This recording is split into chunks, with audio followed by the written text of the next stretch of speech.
It was hijacked by Zia ul Haq. That was hijacked by ulama. لیکن parallel movements تھی, اور Shah of Iran and Bhutto both مرتے وقت یہ کہہ کر گئے کہ ہمیں امریکہ نے مروایا ہے. ڈیموکریٹک حکومت تھی, ڈیموکریٹس کی حکومت تھی امریکہ میں, انہوں نے سپورٹ کیا ان تحریکوں جو ان کے خلاف چل رہی تھی. بہرحال بھٹو کا تو ایک اور جرم بھی تھا کہ اس نے ایٹم بم بنانے کا اعلان کیا تھا, چاہے ہمیں گھاس کھانا پڑے ہم ایٹم بم بنائیں گے. اور کسنجر نے کہہ دیا تھا we'll make an example of you, باز نہیں آؤ گے اگر تو تمہیں یہ نشان عبرت بنا دیں گے, اور وہ نشان عبرت پھانسی پہ جھلا دیا اس کو. بہرحال اس اعتبار سے ہماری ابھی پیش رفت کچھ نہیں ہو سکی ہے, میننگ فل پیش رفت, بلکہ اس میں جو ایک نئی ڈائمنشن پیدا ہوئی ہے افغانستان فینومینن کے نتیجے میں, جو القاعدہ اور اسامہ ابن لادن اور ان کے ہم خیال لوگوں نے جس طرح کا طریقہ کار اختیار کیا ہے. جذبہ تو ظاہر بات ہے کہ ان کا مذہبی ہے, جانے دینا آسان کام تو نہیں ہے, لیکن یہ جو دہشت گردی کا طریقہ اختیار کیا ہے یہ کاؤنٹر پروڈکٹیو ہے, نقصان دہ ہے, اس کا فائدہ کچھ نہیں, کچھ حاصل نہیں ہوگا. بہرحال ہر شخص اپنی نیت کے حوالے سے اللہ تعالیٰ کے ہاں جج کیا جائے گا. انما الاعمال بالنیات, اگر ان کی نیت نیک ہے اور خلوص میں اس میں انہیں اجر ملے گا, لیکن یہ تو کاؤنٹر پروڈکٹیو ہے اس وقت. اور ان کے حوالے سے اس وقت ویسٹ نے بالکل ٹارگٹ نمبر 1 بنا دیا ہے کہ فنڈامنٹلسٹ اسلام یہ ہمارا دشمن ہے, ہمیں ختم کریں گے. چنانچہ جو تازہ ترین رپورٹ آئی ہے رینڈ کارپوریشن آف امریکہ کی, جو ہائیسٹ لیول کا تھنک ٹینک ہے اور جس کی سفارشات پر وزارت خارجہ اور باقی وزارتیں عمل کرتی, ان کی رپورٹ میں مسلمانوں کو 4 حصوں میں تقسیم کیا گیا ہے. نمبر 1 وہ لوگ جو اسلام کو ایک نظام زندگی سمجھتے ہیں, پولیٹیکو سوشو اکنامک سسٹم بھی سمجھتے ہیں ایک مذہب کے علاوہ. مذہب بھی ہے, عقائد بھی ہے, عبادات بھی ہے, رسومات بھی ہے, لیکن اس کے ساتھ ہی پولیٹیکو سوشو اکنامک سسٹم جو سمجھتے ہیں they are our enemy number 1. We have to crush them in whatever way it is possible. اس لیے کہ ہم اپنے مد مقابل کسی نظام کو کھڑا ہوا نہیں دیکھ سکتے. اور آپ سوچئے 40 برس جو کولڈ وار رہی وہ نظاموں کی جنگ تھی نا, اس میں مذہب کا تو کوئی سوال ہی نہیں تھا. ویسٹ میں بھی سب کے سب کیا تھے, عیسائی تھے, اور رشیا کے اندر کون تھے, یو ایس ایس آر کی عظیم اکثریت کن پر مشتمل تھی.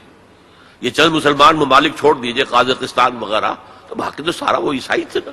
مذہب کا کوئی ایلیمنٹ نہیں تھا, ایلیمنٹ نظام کا تھا, ہمارا کیپٹلسٹک نظام, اور یہ کمیونسٹ نظام اس کا چیلنج بن کر آ گیا ہے. نتھنگ ڈوئنگ, برداشت نہیں کریں گے. تو فنڈامنٹلسٹ کے بارے میں تو ان کی پہلے پالیسی ڈکلیئرڈ ہے, we have to crush them. Number 2 ہے ٹریڈیشنل لوگ, روایتی علماء. یہ اپنے مسجدوں میں, اپنے مدرسوں کے اندر قال اللہ و قال الرسول پڑھنے میں ہیں, تو یہ فی نفس ہی تو خطرناک نہیں ہے, لیکن اگر یہ فنڈامنٹلسٹ کے ساتھ مل جائیں تو بہت خطرناک ہے. اس لیے کہ ان کے پاس جو ہے لوگوں کے ساتھ رابطے کا مستقل ذریعہ موجود ہے. ہر جمعے کو جلسہ عام ہو رہا ہے. چھوٹا سا جلسہ کرنے کے لیے بھی آپ کو کتنے پاپڑ بیلنے پڑتے ہیں, اس کا اشتہار شائع کیجئے, اس کی ڈلوری کیجئے, اس کا اعلان کیجئے. وہ کتنے آئیں گے, 200-400 آ گئے تو بڑی بات ہے. یہاں وہ کچے دھاگے سے بندھے آ رہے ہیں, نہا دھو کر, کپڑے بدل کر, عطر لگا کر چلے آ رہے ہیں. تو یہ ہے کہ بہت خطرناک ہیں یہ. اگر مل جائے فنڈامنٹلسٹ تو انہیں دور رکھنا ایک دوسرے سے, اور ان کے آپس کے اختلافات کو بھڑکانا ہے تاکہ یہ کبھی متحدہ قوت نہ بن سکے. ٹریڈیشنلسٹ. تیسرے انہوں نے کہا ہے ماڈرنسٹ ہیں, جو اسلام کی ایسی تعبیر اب کر رہے ہیں جو ہماری تہذیب کے ساتھ کمپیٹیبل ہے. پاکستان میں ڈاکٹر اقبال صاحب کے بیٹے نے, جاوید اقبال نے کہا شراب حرام نہیں ہے, قرآن میں کہیں حرام نہیں لکھا ہے. شراب پی کر مدہوش ہو جانا حرام ہے, شراب پینا فی نفس سے حرام نہیں ہے. ایک اور ان کے ہم نام دانشور ہیں, ٹی وی پر کافی اب آ رہے ہیں, انہوں نے کہا اسلام میں کوئی پردہ نہیں ہے, تو کلچر تھا, وقت کا کلچر تھا عرب کا, اس کا کوئی اسلام سے تعلق نہیں. یہ جو ری انٹرپریٹیشن آف اسلام ہو رہی ہے to make it compatible with the western civilization, وہ کہتے ہیں کہ یہ ہے اصل آدمی اور ان کی مدد کرنی چاہیے، انہیں سپورٹ کرنا چاہیے، ان کو امداد دینی چاہیے، اور ان کو میڈیا پر ان کی اپیئرنس کا اہتمام کرنا چاہیے، اس لیے کہ ان کے پاس کوئی اور ذریعہ تو ہے نہیں۔ مسجد میں کون گھسنے دے گا انہیں؟ وہاں کون ان کے پیچھے نماز پڑھے گا اور کون ان کا خطبہ سنے گا؟ جوتے لگ جائیں گے۔ لہذا ان کو جو ہے میڈیا پر لاؤ، اور اس پر عمل ہو رہا ہے۔ اور آخری اس نے کہا جو خالص سیکولر مسلمان ہیں وہ تو ہمارے ہی ہیں، اس میں تو کوئی اشکال ہی نہیں ہے، جو یہ سمجھتے ہیں کہ اسلام نام ہے نماز روزہ حج زکوٰۃ کا، عقائد کا، کچھ رسومات کا، عقیقہ ہے، شادی میں ایجاب و قبول ہے، مردہ کو دفنانا ہے، کفنانا ہے، بس تو کرتے رہیں گے، ہمارا تو کوئی ان سے جھگڑا نہیں ہے۔ باقی وہ اس کو کوئی سیاسی نظام، اس کو کوئی معاشی نظام، کوئی معاشرت کے نظام سمجھتے ہی نہیں، سیکولر ہے۔ لہذا ان دونوں طبقات کو سپورٹ کرو، اور یہ جو دو طبقات پہلے ہیں ان کے خلاف جد و جہد کرو۔ یہ ہے موسٹ ریسنٹ پالیسی ایڈوائز جو دی گئی ہے امریکہ کی حکومت کو۔ بہرحال میں نے کہا تھا کہ ایک طرف تو رینائسنس کی تحریک چل رہی ہے، اس کے بارے میں اپنا تجزیہ پیش کر دیا، دوسری طرف ہمارے زوال کا عمل اور گہرا اور گہرا اور گہرا ہوتا چلا گیا۔ اس زوال کے بڑے بڑے لینڈ مارک کیا ہیں؟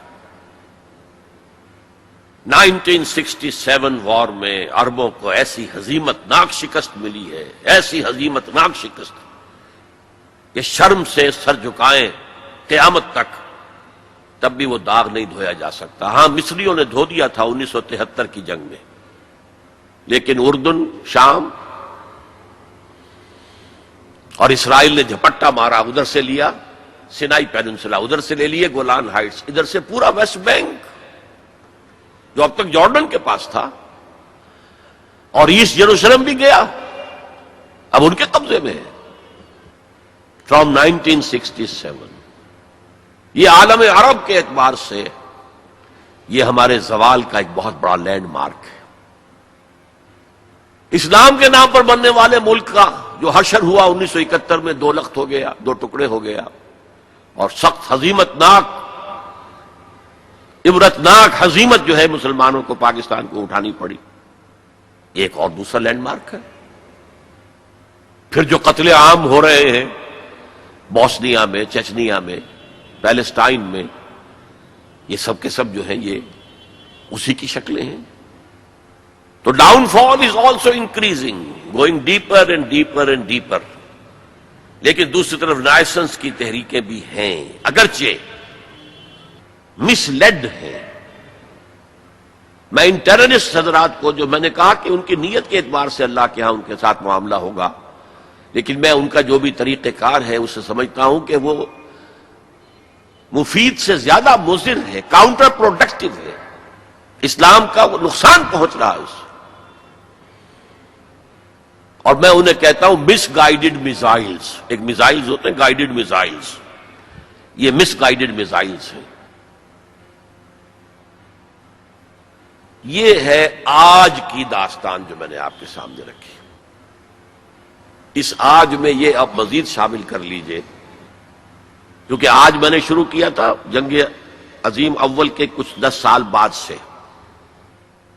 1924 میں خلافت جو ایک نومینل ادارہ تھا، برائے نام ایک کہیے کہ ٹوکن ایک مسلمانوں کی اجتماعیت کا، ختم ہوئی۔ اس کے بعد سے پھر ایک رینائسنس کا پروسیس شروع ہوا، آزادی کی تحریکیں، نظام اسلام کے قیام کی تحریکیں، آزادی کی تحریکیں کامیاب ہوئیں، وہ زمانے کی جو روح عصر تھی، اسپرٹ آف دی ٹائم کے مطابق تھی، کامیاب ہو گئی۔ لیکن یہ کہ یہ تحریکیں دوسری جو ہے ناکام ہو گئی، اور اب جو ایلیمنٹ آ گیا ہے وہ کاؤنٹر پروڈکٹیو ہے۔ لیکن ہمارے خلاف جو اب طاقت ایک ابھر کر آئی ہے، وہ جو اسلام کی بدترین دشمن ہے، یہودی، اب انہیں تمکن حاصل ہو گیا ہے، ان کے شکنجے میں ہے اس وقت، عالم عیسائیت ان کے شکنجے میں ہے۔ اگرچہ اس میں مختلف شیڈز ہیں، کیتھولکس اتنے زیادہ اعلی کار نہیں ہیں ان کے، اگرچہ